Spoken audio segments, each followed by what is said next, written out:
Ladies and gentlemen, this is Intervlog. I say this is Intervlog, and I am here once more. I'm here because there is one important information that I brought to you today.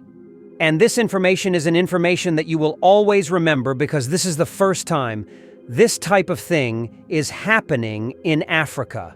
It has never happened anywhere, including in America, in Asia, in Australia. It has never happened. And you would wonder, what is that information on? What is it about? Well, the information is about Burkina Faso. There is one thing that is happening in Burkina Faso which has never happened anywhere, and that thing is the Cuba Revolution. Burkina Faso has joined Cuba Revolution because from today, Burkina Faso national anthem, Burkina Faso logo, Burkina Faso flag will have a speech of Fidel Castro written on them. And that speech is a sentence, and that sentence says, "Homeland or Dert, we will win." This speech was a speech of Fidel Castro, the founder of Cuba Revolution. On this video, we are going to narrate how this motto has been signed and sealed in Burkina Faso Constitution, and how the motto started in Cuba and why Ibrahim Traore decided to adopt it. You are also going to listen about what happened many years ago behind this motto that was used for the first time in Spanish, meaning Patria o la muerte, venceremos. Translated to English, homeland or dirt. We will win. Let's go and you hear everything one by one. Under the Ministry of Justice and Rights, responsible for relations with institutions, the Council examined a draft constitutional law on the revision of the Constitution. This draft law concerns the amendment of 3 articles. This amendment concerns the change of the motto of Burkina Faso, which will now be Homeland or Dert, we will win, instead of Unity, Progress, Justice. The possibility of resorting, under certain conditions, to parliamentary consultation for agreements relating to the entry of Burkina Faso into a confederation, federation, or union of states. The organization of the services of the President of Faso by organic law. Despite the change of motto in 1997, it is noted that the Homeland or Dert, we will win, remains and continues to be a symbol in the popular consciousness when it comes to affirming one's patriotic sentiment and the acceptance of the supreme sacrifice for the nation. The daily use of this motto in official speeches as well as in the daily lives of the Burkinabe is no longer in doubt.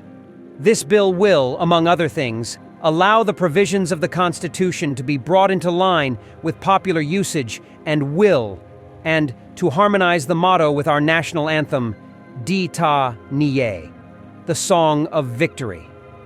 It will also allow the amendment of Article 36 of the Constitution to establish a specific administration responsible for assisting the President of Faso in the performance of his duties. The Council agreed to the transmission of the said draft law to the Transitional Legislative Assembly. Patria o muerte. Venceremos is an official national motto of Cuba, adopted in 1960. The origin of the motto was derived from a speech by revolutionary leader Fidel Castro to commemorate the workers and soldiers who lost their lives in the La Cubre explosion on March 5, 1960 at the harbor in Havana. The motto was originally written as Patria o muerte, homeland or dirt, with the word venceremos, we will prevail, added in July 1960 during the Congress of the National Federation of Barber and Hairdressing Workers. In a 1964 speech at the United Nations, Che Guevara used the iconic phrase to communicate Cuba's new stance against the harassment of the U.S. government.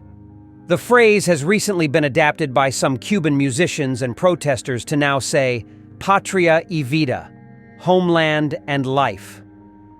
Ibrahim Traore drew inspiration from Thomas Sankara, while Thomas Sankara drew inspiration from the revolution in Cuba. Not only did Thomas Sankara draw inspiration from the revolution in Cuba, but there was a Pan-African connection between the two nations as well. Thomas Sankara was honored with the Order of José Martí when he visited Cuba. Armando Hart spoke at this occasion, where he spoke about Cuba's historical connection to West Africa because of all of the Africans who were enslaved in Cuba. Thomas Isidore Noel Sankara was a Burkinabe military officer, Marxist revolutionary, and Pan-Africanist who served as president of Burkina Faso. After being appointed prime minister in 1983, disputes with the sitting government led to Sankara's eventual imprisonment.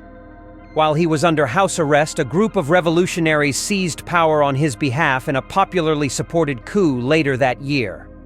At the age of 33, Sankara became the president of the Republic of Upper Volta and launched an unprecedented series of social, ecological, and economic reforms. In 1984, Sankara oversaw the renaming of the country to Burkina Faso, land of incorruptible people, with its people being called Burkinabe, upright people. His foreign policies were centered on anti-imperialism, and he rejected loans and capital from organizations such as the International Monetary Fund. However, he welcomed some foreign aid in an effort to boost the domestic economy, diversify the sources of assistance, and make Burkina Faso self-sufficient. His domestic policies included famine prevention, agrarian expansion, land reform, and suspending rural poll taxes, as well as a nationwide literacy campaign and vaccination program to reduce meningitis, yellow fever, and measles. Sankara's health programs distributed millions of doses of vaccines to children across Burkina Faso. His government also focused on building schools, health centers, water reservoirs, and infrastructure projects. He combated desertification of the Sahel by planting more than 10 million trees.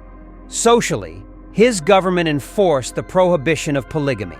Sankara reinforced his populist image by ordering the sale of luxury vehicles and properties owned by the government in order to reduce costs.